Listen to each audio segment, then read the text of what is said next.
बिस्मिल्लाहिर्रहमानिर्रहीम। अस्सलाम वालेकुम डियर स्टूडेंट्स। आज हम फिजिक्स का नेक्स्ट लेक्चर पढ़ने जा रहे हैं। आज हम क्या पढ़ेंगे? Dimensional analysis of Stokes law. इससे पहले हमने स्टोक्स लॉ भी पढ़ लिया था, ड्रैग फोर्स वगैरह पढ़ लिए थे, टर्मिनल वेलोसिटी पढ़ लिया।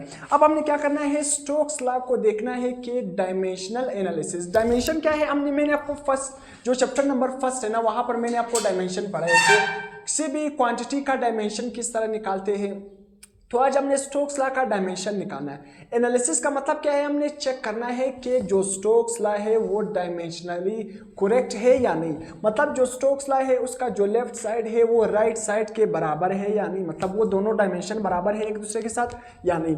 तो सबसे पहले ना हमने पढ़ा था कि स्टोक्स लॉ का फार्मूला क्या है? F is equal to 6 pi viscosity radius into velocity. ये हमारे पास स्टोक्स लॉ है, इसको हम कहते हैं स्टोक्स लॉ।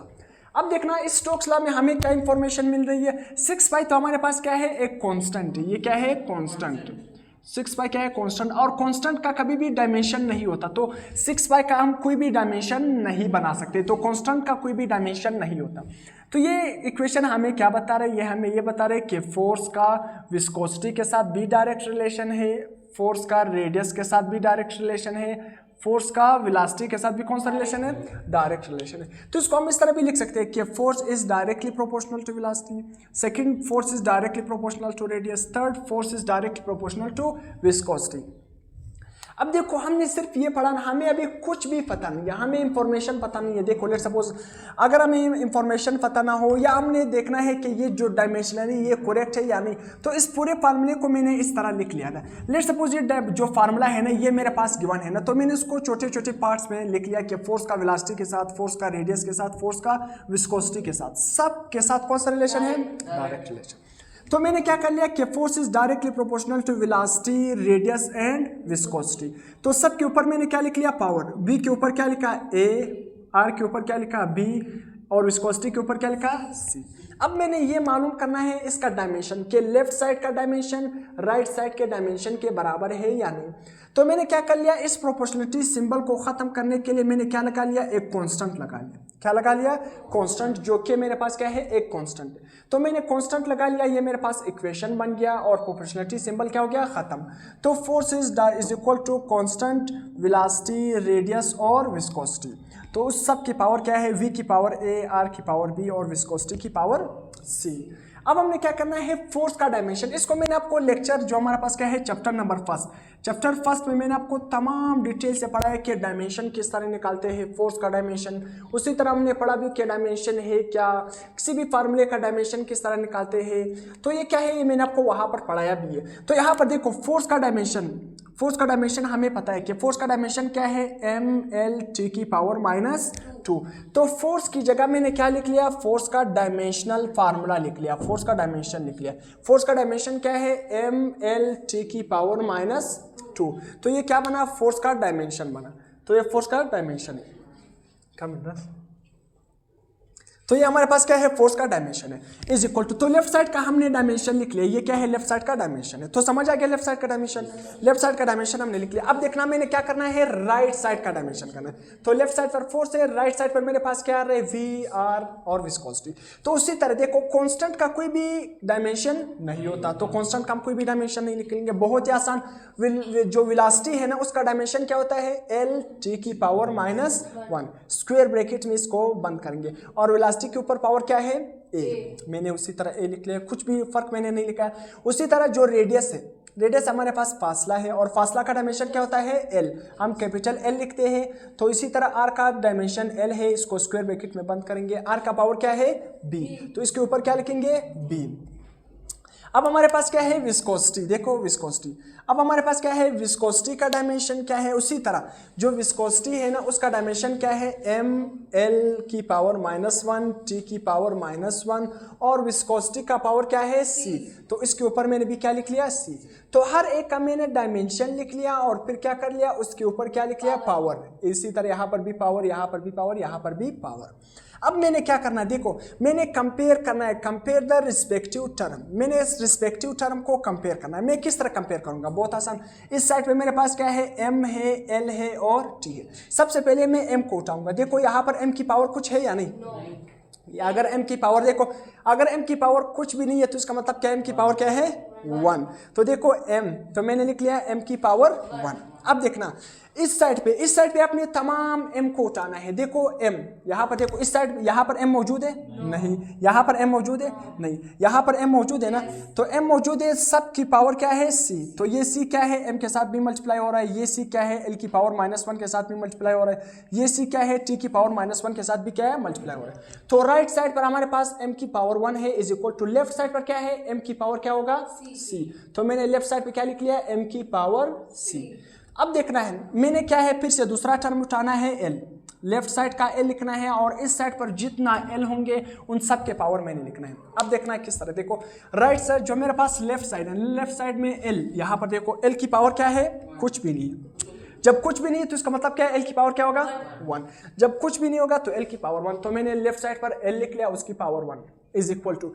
अब देखना राइट साइड पर, देखो राइट साइड पर मैंने l की पावर, सब l की पावर निकालनी है ना, यहाँ पर l की पावर क्या है, देखो ये a है ना, ये a इस l का b है और ये a इस क्या है t की पावर -1 का b है। तो मैंने लेफ्ट साइड पर जो राइट साइड है वहाँ पर भी l लिख लिया था, तो एक l का पावर क्या बन जाएगा a, यहाँ पर देखो l की पावर क्या बन जाएगी b, तो मैंने एक l लिख लिया। बार बार अपने l नहीं लिखना है कि 2-3 l लिखो, सिर्फ एक l लिखो ना, एक l मैंने लिख लिया। हाँ, यहाँ पर l की पावर क्या बन जाएगा a, इस इक्वेशन के मुताबिक या इस डायमेंशन के मुताबिक l का पावर क्या बन जाएगा b। यहाँ पर देखो l की पावर क्या है -1 b है ना, तो ये c क्या होगा -1 से मल्टीप्लाई होगा, इसके मुताबिक l की पावर क्या बन जाएगी -c, क्या बन जाएगी माइनस, क्योंकि l की पावर -1 है तो -1 को c से मल्टीप्लाई करोगे तो क्या बन जाएगा -c।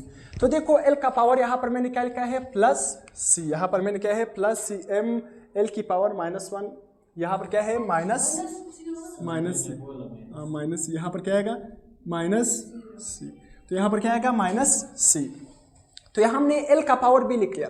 अब देखना मैंने सिर्फ क्या करना है t, देखो लेफ्ट साइड पर मेरे पास क्या है t मौजूद है, अब लेफ्ट साइड पर t की पावर क्या है -2, तो मैंने लेफ्ट साइड पर लिख लिया t की पावर -2। अब देखना राइट साइड पर भी मैंने क्या लिख लिया t लिख लिया। अब मैंने तमाम t के पावर लिखने होंगे। देखो यहाँ पर t का पावर क्या बन जाएगा ना, बाहर क्या मौजूद है a, अंदर t की पावर क्या है -1, तो a को -1 से मल्टीप्लाई करोगे क्या बन जाएगा -a, तो -1 ज़रब a क्या बन जाएगा -a, तो t का पावर तो -a बन गया। अब देखना यहाँ पर t मौजूद है नहीं, तो कुछ भी पावर नहीं आएगा। यहाँ पर t मौजूद है ना, तो t मौजूद है, अंदर वाला पावर क्या है -1, बाहर वाला पावर क्या है c, तो c को जब -1 से मल्टीप्लाई करोगे तो क्या बन जाएगा -c, तो t का पावर क्या है -a और साथ में -c। तो देखो बहुत ही आसान, इक्वेशन 1, अब क्या है इक्वेशन 2 और क्या है इक्वेशन 3, तो 3 इक्वेशन मेरे साथ क्या है बन गए। अब मैंने क्या करना है, ये जो 3 इक्वेशन बन गए ना, अब मैंने करना क्या है कि यहाँ पर a b c की वैल्यू निकालनी है ना। तो देखो अब यहाँ पर मेरे पास बेस क्या है m, यहाँ पर भी क्या है बेस m। जब बेस एक जैसा हो तो हम पावर को क्या करते हैं इक्वल करते हैं, जब बेस क्या हो एक जैसा, हाँ जब बेस एक जैसा हो तो फिर हम पावर को इक्वल करते हैं। किस तरह, देखो आपने मैथ में पढ़ा होगा ना, जिस तरह यहाँ पर मैं एग्जांपल देता हूँ ना, देखो a ज़रब लेट सपोज क्या है a, यहाँ पर a की पावर क्या है 2, यहाँ पर a की पावर क्या है लेट सपोज c। तो अगर देखो यहाँ पर बेस क्या है a, यहाँ पर भी क्या है बेस a, तो बेस एक जैसा है, जब बेस एक जैसा है तो हमारा आंसर क्या होगा पावर, तो 2 किसके बराबर आएगा c, तो c इज इक्वल टू 2। तो यहाँ पर भी आपने देखना है ना, तो यहाँ पर देखो ना, यहाँ पर हमारे पास क्या है, यहाँ पर देखो बेस क्या है, यहाँ पर भी m है, यहाँ पर भी क्या है m, तो बेस एक जैसा है, आंसर क्या होगा पावर, तो c किसके बराबर आएगा 1। बहुत आसान, c is equal to 1 equation 1 के मुताबिक। अब इक्वेशन 2 के मुताबिक देखो यहाँ पर भी बेस क्या है l, यहाँ पर भी क्या है बेस l, जब बेस सेम होगा तो हमने किसको इक्वल करना होगा पावर, तो 1 किसके बराबर आएगा a plus b minus c। तो देखो क्या है सेकेंड इक्वेशन में a प्लस बी माइनस सी किसके बराबर होगा 1 के बराबर होगा। अब तीसरे इक्वेशन पे देखना बहुत आसान, यहाँ पर भी देखो क्या है t, बेस b, यहाँ पर भी t है, यहाँ पर भी क्या है t, तो जब बेस एक जैसा होगा तो फिर से हमने पावर को इक्वल करना होगा। यहाँ पर पावर क्या है -2, यहाँ पर पावर क्या है -a माइनस सी, तो देखो यहाँ पर -a माइनस सी किसके बराबर होंगे -2 के बराबर। बस समझ आ गया। अब समझ में, जिसको समझ नहीं है जो लेट आए मैं वापस समझाऊंगा, सही है। तो यहाँ पर देखो ना, यहाँ पर जब भी बेस एक जैसा हो, आसान आपने समझना है ना, मैथ का रूल अप्लाई करना है। जब बेस एक जैसा होगा तो आपने पावर को करना है, क्या है आपका आंसर क्या होगा, पावर। तो यहाँ पर भी बेस m, यहाँ पर भी बेस m, तो पावर किस हमारे पास क्या है, आंसर क्या होगा, पावर आएगा। 1 किसके बराबर होगा, c। यहाँ पर भी देखो ना बेस l है, यहाँ पर भी बेस l है, जब बेस एक जैसा होगा तो आंसर क्या होगा, पावर। 1 किसके बराबर होगा, a plus b minus c। यहाँ पर भी बेस t है, यहाँ पर भी क्या है, बेस t। जब बेस एक जैसा होगा तो आंसर क्या होगा, पावर। तो हमने पावर को इक्वल करना होगा। -2 किसके बराबर होगा, -a माइनस c। अब यहाँ पर देखना, देखो अब हमारे पास क्या है, इक्वेशन 1। अब इक्वेशन 1 देखो, c किसके बराबर है, 1। तो आसान अल्फाज में c की वैल्यू क्या हो गई, 1। c की वैल्यू तो हमारे पास निकल गई, इक्वेशन 1। अब इक्वेशन क्या है, 2 पर आते। इक्वेशन 2 हमारे पास क्या है, -a माइनस c किसके बराबर है, -2। तो मैंने लिख लिया -a minus c is equal to -2। अब देखो जो c की वैल्यू है ना वो किसके बराबर है, 1। तो मैंने क्या कर लिया, जो इक्वेशन है ना, इक्वेशन मेरे पास क्या है, -a minus c is equal to -2। तो मैं किस तरह लिखूंगा, -a फिर माइनस लिखूंगा, ये क्या है, a माइनस a, फिर c की वैल्यू क्या है मेरे पास, 1। तो c की जगह क्या लिखूंगा, 1 लिखूंगा इज इक्वल टू -2। यहाँ पर भी मैंने उसी तरह लिखा है -a, उसी तरह माइनस, फिर मैंने लिख लिया इक्वेशन का माइनस। c की वैल्यू क्या है, देखो अभी मैंने फाइंड कर ली 1, तो c की जगह मैंने 1 लिख लिया इज इक्वल टू -2। अब देखो माइनस, ये देखो जो -a है ना, अब ये जो -1 है ना, अगर -1 को मैं दूसरी तरफ शिफ्ट करूंगा तो किस में हो जाएगा, प्लस में हो जाएगा। तो -a इज इक्वल टू -2, इस -1 को दूसरी साइड पर शिफ्ट करेंगे तो किस में हो जाएगा, प्लस में। तो -2 को जब 1 से माइनस करोगे आंसर क्या आएगा, -1। अब देखो इस साइड पे -a बचा है, तो माइनस के साथ क्या हो जाएगा, कैंसिल। a की वैल्यू क्या आ जाएगी, 1। अब देखो इक्वेशन 1 में हमने c की वैल्यू निकाली, इक्वेशन 2 में हमने किसकी वैल्यू निकाली, a की वैल्यू निकाली। अब इक्वेशन 3 में हम किसकी वैल्यू निकालेंगे, b की वैल्यू निकालेंगे। अब देखना आसान, a plus b minus c किसके बराबर है, 1। अब हमें पता है ना a की वैल्यू क्या है, तो a की जगह हम क्या लिखेंगे, a की वैल्यू क्या है, 1। तो a की जगह मैंने क्या लिखा, 1। b की वैल्यू मैंने मालूम करना है, पता नहीं है, उसी तरह मैंने माइनस लिख लिया। c की वैल्यू क्या है, 1। तो c की जगह भी मैंने क्या लिख लिया, 1 इज इक्वल टू 1। अब देखो +1 -1 क्या हो गए, खत्म। तो b किसके बराबर आ गया, 1। b की वैल्यू भी क्या बनी, 1। तो c की वैल्यू b1, a की वैल्यू b1 आ गई और b की वैल्यू भी क्या आ गई, 1 आ गई। यहाँ तक समझ आ गया क्या, हमने वैल्यू निकाली। अब हमने क्या करना है, उसी तरह स्टोक्स का जो फार्मूला है वही लिखना है कि force is equal to k VR into viscosity, velocity radius into viscosity. अब देखो ना जो k है ना, यहाँ पर मैंने लिखा ना, मैंने k किस वजह से लिखा, देखो कि मैंने इस वजह से लिखा, हाँ कांस्टेंट है। प्रोपोर्शनलिटी सिंबल को खत्म करने के लिए मैंने क्या लिखा, के कांस्टेंट लिखा। अब देखो जो स्टोक्स था ना, जब ये फार्मूला को इजाद करा था ना, जब एक्सपेरिमेंट करा था ना, तो उसने कांस्टेंट, उस टाइम में जो कांस्टेंट था ना, उसने कांस्टेंट क्या यूज किया था, 6π। तो हमारे पास फार्मूला बिल्कुल डायमेंशनली करेक्ट आ गया। किस तरह, देखो force is equal to constant की जगह मैं क्या लिखूंगा, 6π। देखो तो 6 कांस्टेंट मैंने क्या लिख लिया, एक कांस्टेंट। तो जो हमारे पास क्या है, स्फेरिकल ऑब्जेक्ट के लिए ना स्टोक्स लॉ में जो k है वो किसके बराबर है, 6π। तो k की जगह मैंने 6π लिख लिया। फिर से उसी तरह मैंने वेलोसिटी रेडियस विस्कोसिटी उसको लिख लिया। देखो वेलोसिटी, अब मैंने सब के ऊपर इसकी पावर लिखना है। देखो यहाँ पर v का पावर क्या है, a का आंसर क्या आ गया था मेरे साथ, 1।